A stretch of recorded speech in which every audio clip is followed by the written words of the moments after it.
కలుస్తాను నేను. ఆ కుర్చీ తీసి ఆ పక్కన నిలబెట్టి నేను వచ్చి కలుస్తాను బయటప్పుడు.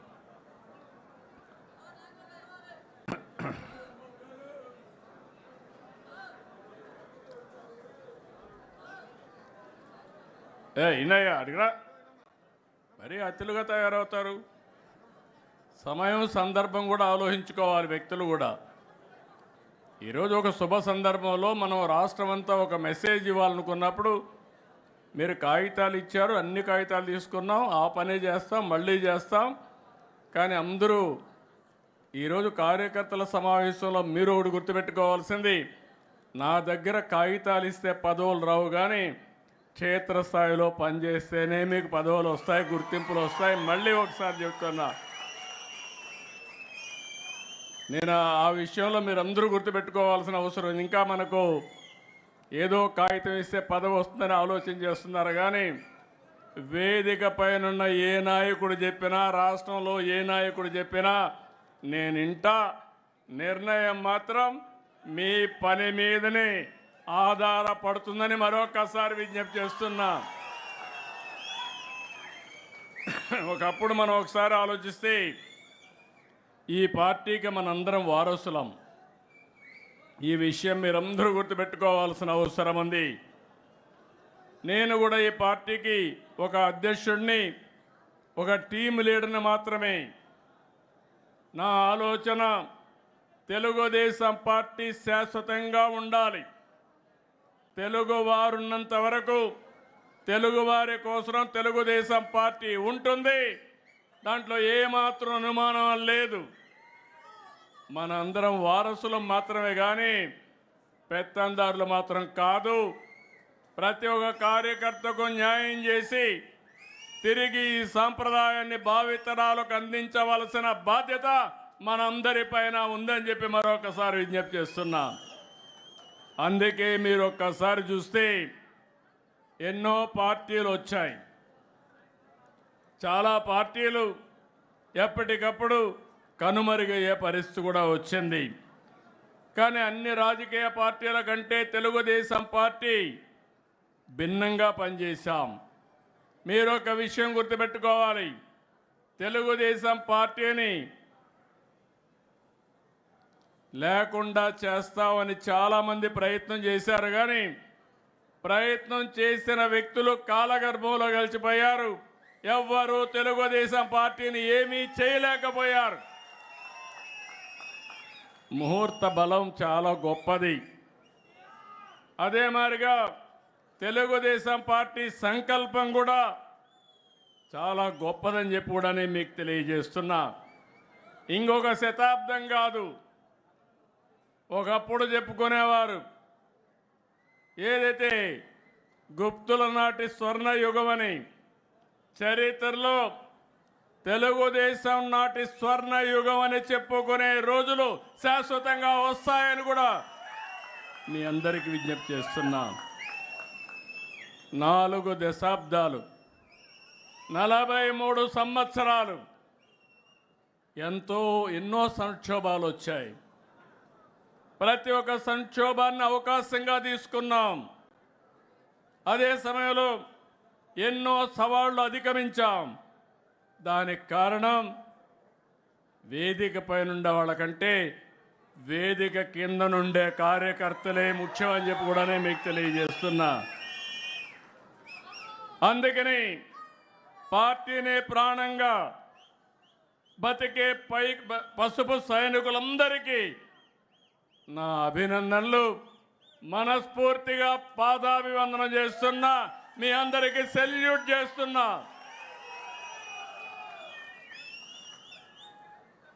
ఇంకో పక్క మనం అందరం కూడా పుడతాం, చనిపోతాం, కానీ ఎన్టీ రామారావు గారిని ఒక యుగ పురుషుడిగా ఆలోచిస్తాం. దానికి కారణం ఆయన జీవితంలో ఆయన చేసిన పనులు.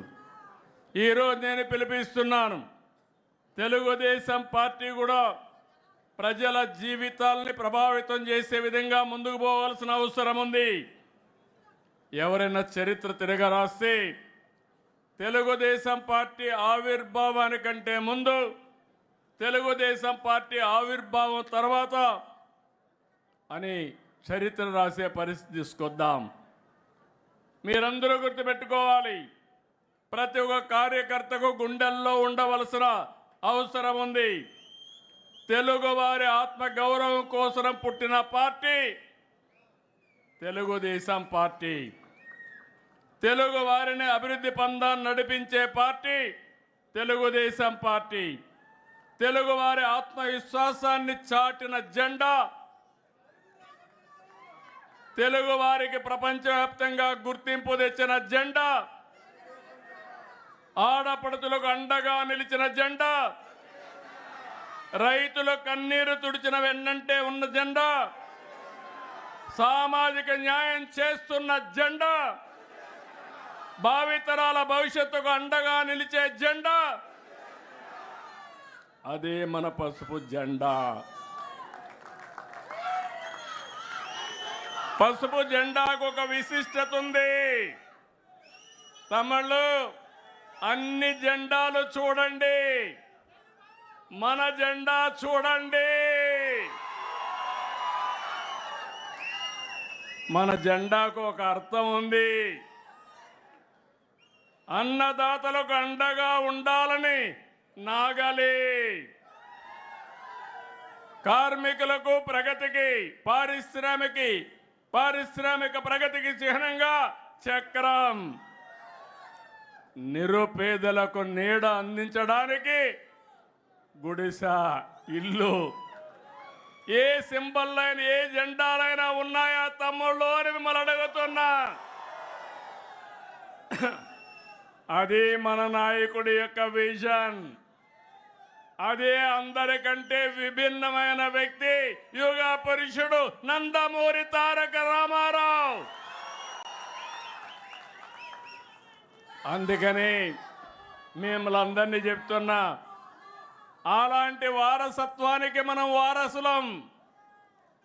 మీ అందరికీ బాధ్యత ఉందా లేదా అని మిమ్మల్ని అడుగుతున్నా.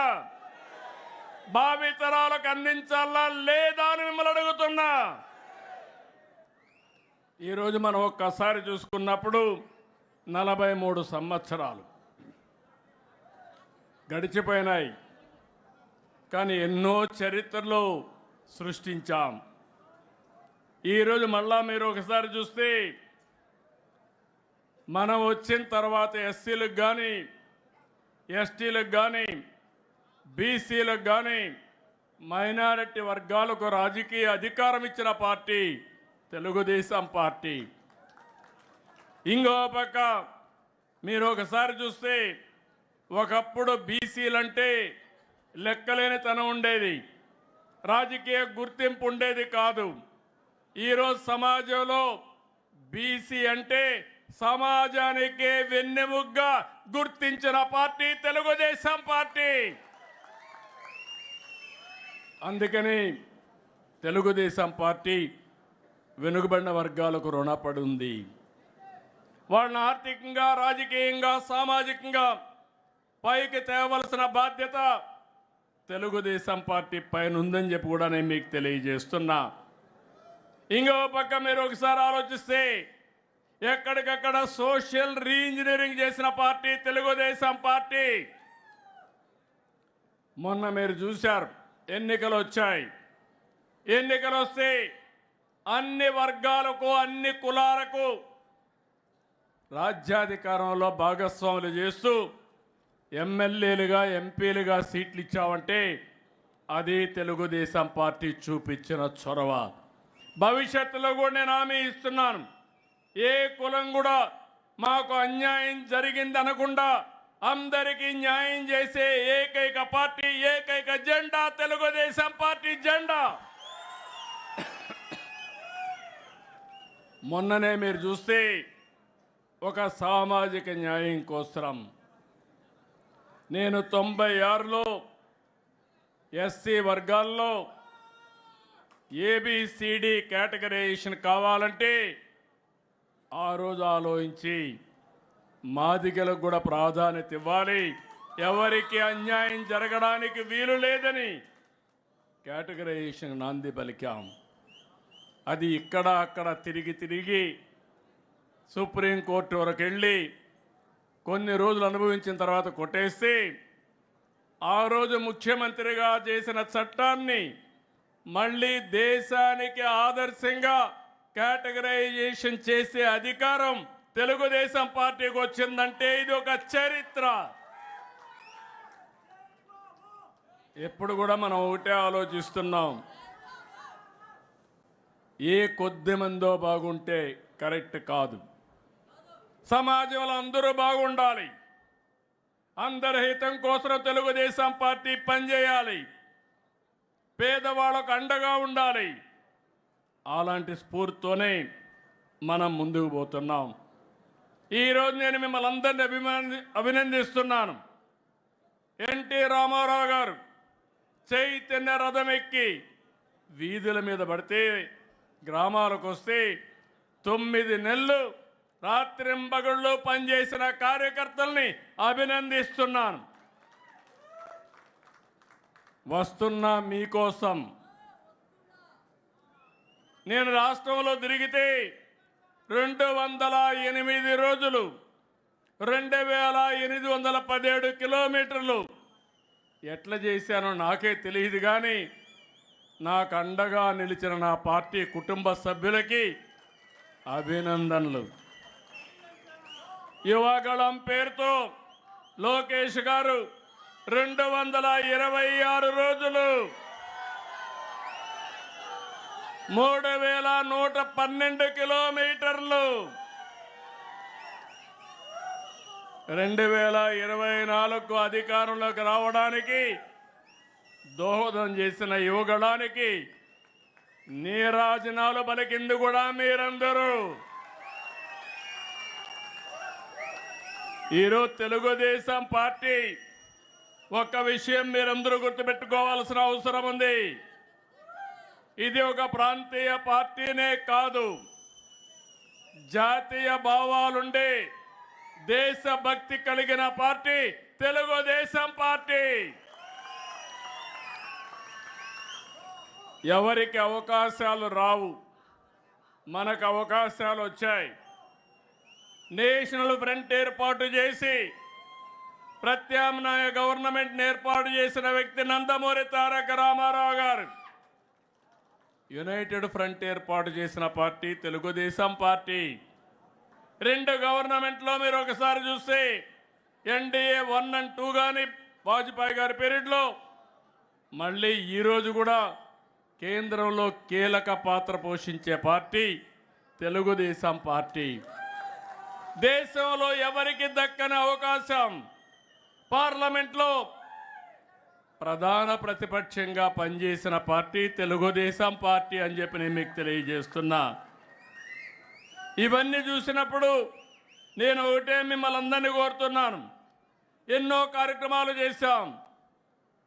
బాబాసాహెబ్ అంబేద్కర్కి భారతరత్న రావడంలో కీలక పాత్ర పోషించిన వ్యక్తి ఎన్టీఆర్.